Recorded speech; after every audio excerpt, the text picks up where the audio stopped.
some little bells, like little jingle bells with a little bow on them. Alright, sorry, enough talking about my earrings. That's not important. We're gonna talk about Christmas now. It's just gonna be fun. And I will be whispering the facts slowly from ear to ear. So if you want to put on headphones, that'd probably be good for you to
Christmas book flood. Sounds amazing. I just love to read, so getting a book would be like a perfect present. And as a result, Iceland publishes more books per capita than any other country, selling most of them between September and November. No way. That's amazing. I'm really hoping to go to Iceland as like my next big trip whenever it's safe to travel again. And so, because I've never seen snow and I haven't gone to do these snowy, wintry things, I'm really hoping to do so in Iceland. Like kind of a throwing you in the deep end kind of situation, like never seen snow. Go to Iceland in winter, do all the snowy things, like that's my plan. And 2021, hopefully, next year, I'm hoping, like a year from now. Early illustrations of Santa Claus pictured him as a stern, commanding disciplinarian. Someone coughed really loudly. Holding a birch rod, the jolly old elf we know and love today was created by artist Hatton Sundblom for a Coca-Cola ad. Coca-Cola created modern Santa Claus.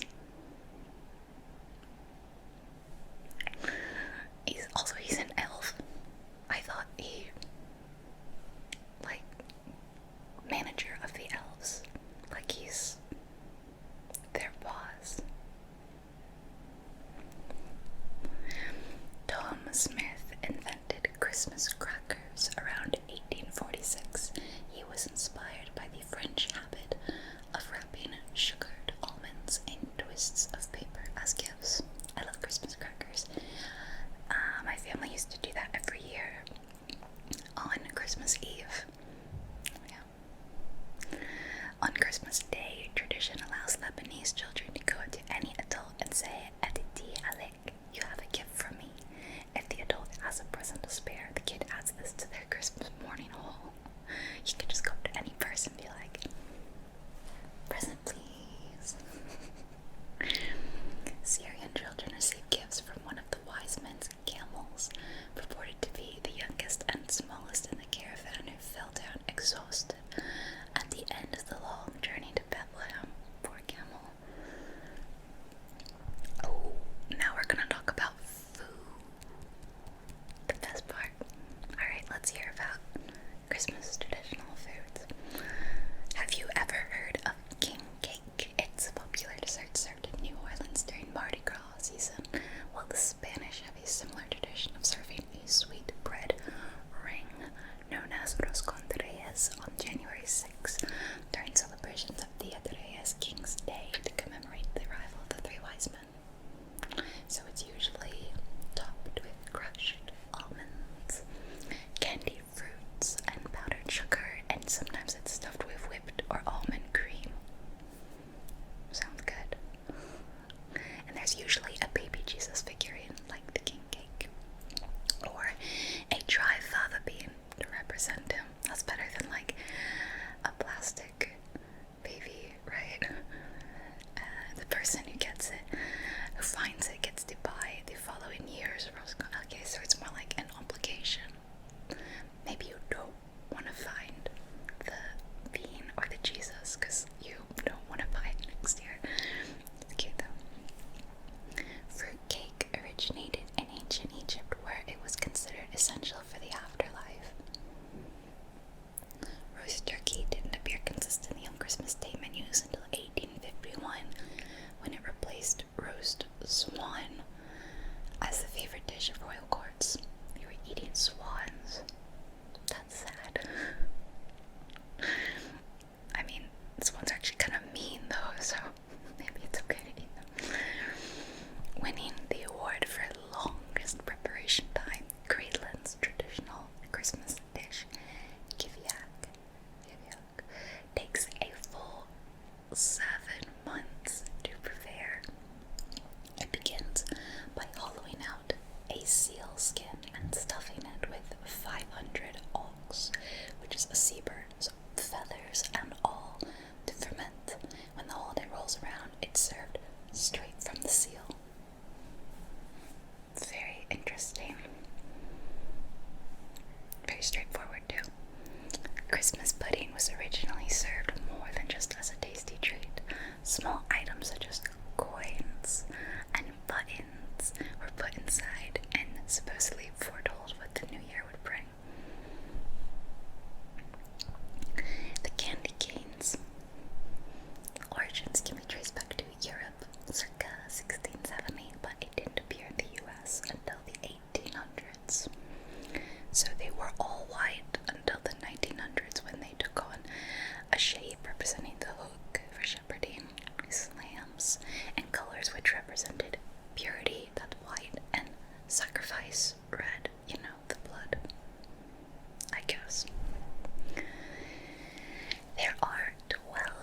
courses in the traditional Ukrainian Christmas Eve supper.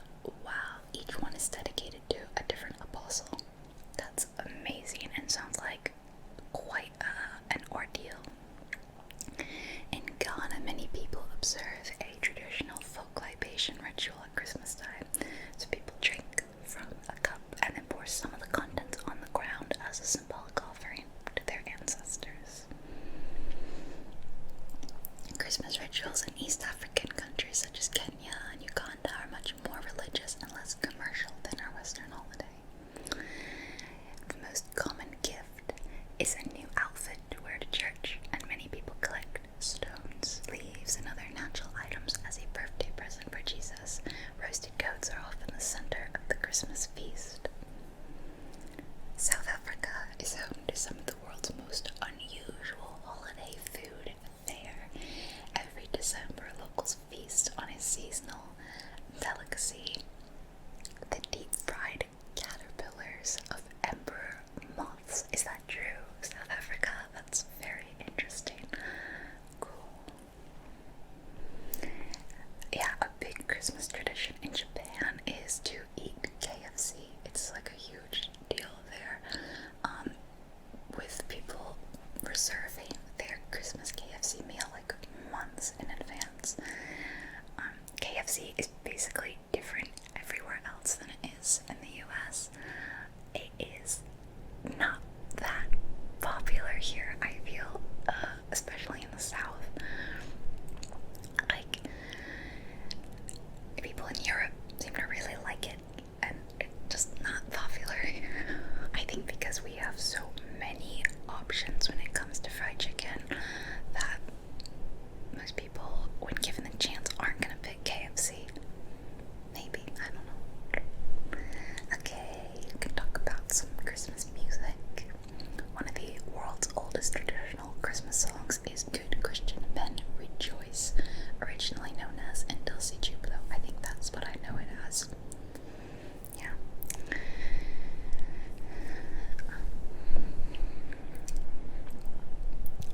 Some of the most beloved traditional Christmas carols came from countries where English was not the primary language.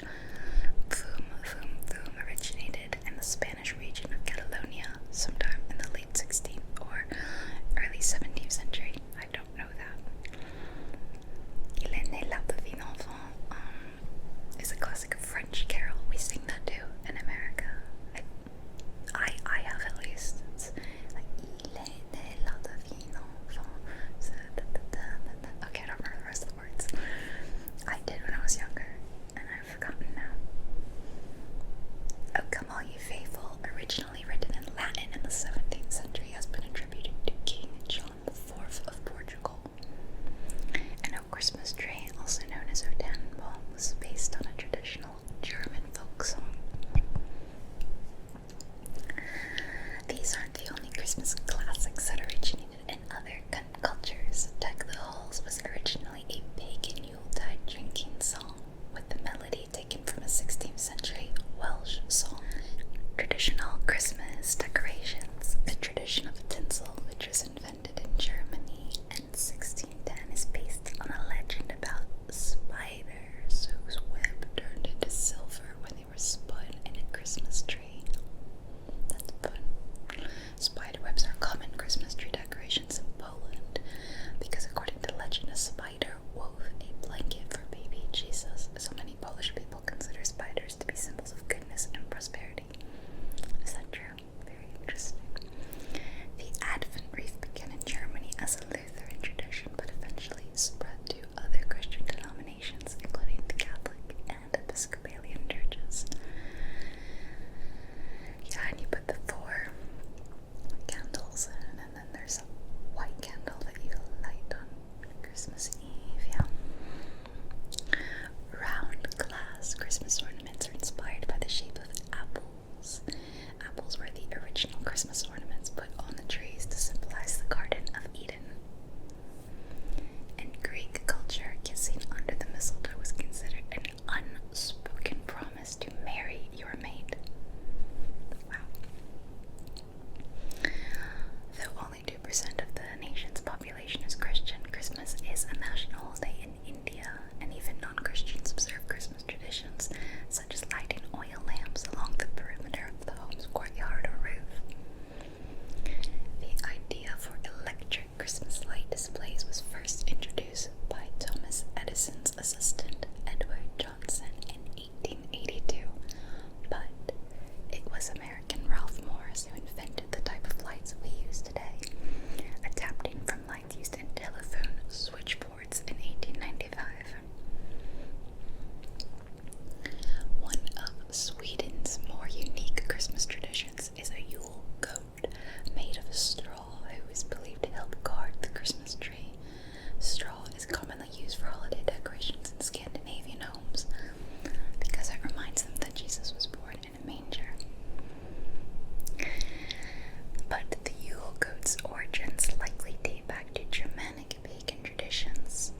Swedish city of Gävle. Okay, here are some weird Christmas customs. The undisputed award for creepiest Christmas custom goes to Krampus, popularized in the US by 2015 horror comedy film. I feel like we knew what Krampus was before that. In the folklore of Central Europe, Krampus is a half-goat, half-demon creature with a hideous face, horns, fangs, and a long-pointed tongue, and Krampus punishes the naughty. Bolivians celebrate Misa de Gallo, Mass of the Rooster, on Christmas Eve, with people bringing roosters to midnight mass to symbolize the belief that a rooster was the first animal to announce the birth of Jesus Christ. In Guatemala's villages, local men in devil costumes appear on the streets and chase children during the first week of Advent. I'll have to ask my Guatemalan friend if that's true. And in Catalonia, Spain, they have a uniquely bizarre holiday tradition known as the cagadillo, or pooping log. Kids will decorate a small log by adding wooden legs, a face, clothing, and a Catalan hat. What? In Estonia, people believe that the first visitor on Christmas, called the first footer, would determine the household's luck. I thought this was a thing in Scotland too. Dark-haired men were seen as desirable first footers, but women and fair-haired or red-headed men were deemed unlucky. God forbid a fair-haired or red-headed man or woman was show up. The Night of the Radishes is an annual custom in Oaxaca, Mexico. So it's on December 23rd, and competitors carve nativity scenes into large radishes, which are proudly displayed at the Christmas market. I love that. Christmas radishes. Very fun. The Norwegian tradition of Yule Goat, or Christmas goat, finds groups of costume people walking through their neighborhood on Christmas, entertaining people with songs in exchange for treats. And they'll bring a goat along or have someone impersonate a goat's typical unruly behavior. If two costume goats meet, they have to engage in a play fight to entertain the crowd, or they will. They don't have to. That's really cute. According to Italian legend, a kind witch called La Befana flies around on her broomstick on the night of January 5th, bringing gifts to worthy children and lumps of coal to the naughty ones. Sounds familiar. Here's some fun Christmas facts. Okay. Rudolph the Red-Nosed Reindeer was invented by Montgomery Ward copywriter Robert L. May in 1939 as a way to lure customers into the store. Lure, that doesn't sound very good. Children in Brazil often receive gifts from the Magi or Three Kings Day or Epiphany on Three Kings Day or Epiphany, as well as from Papa Noel on Christmas Eve, with no use for chimneys in the tropical climate. They believe Papa Noel enters via the front door and travels via helicopter rather than reindeer-drawn sleigh. Yeah, we don't have fireplaces here either, or chimneys really, so. In Florida, Santa comes in through the screened porch door. It's actually very easy to get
snow maiden. That's very cute.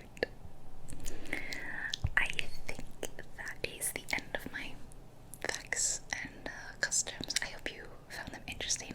I hope they were accurate. I can't really speak for a lot of them. The American ones sounded confusing, so who knows? But point was, it was fun. And hopefully you are relaxed now. I know that it's been a difficult year for all of us, so I'm really hoping that this video finds you doing well and taking time for yourself. You deserve time to just treat yourself to some time, relaxation. Find a little time during the day where you just do something you want to do. Make sure you're getting enough sleep and exercise. That's important. Look after yourself, okay? And I hope that we all have a better 2021. Of course, the year's not quite over yet, but we are close. And I hope we'll spend a little more time with family next year. Doing a little more traveling, maybe. Doing things we want to do. I've tried to work very hard this year to do my part. The little that I can do to help those relax, de-stress from very, very stressful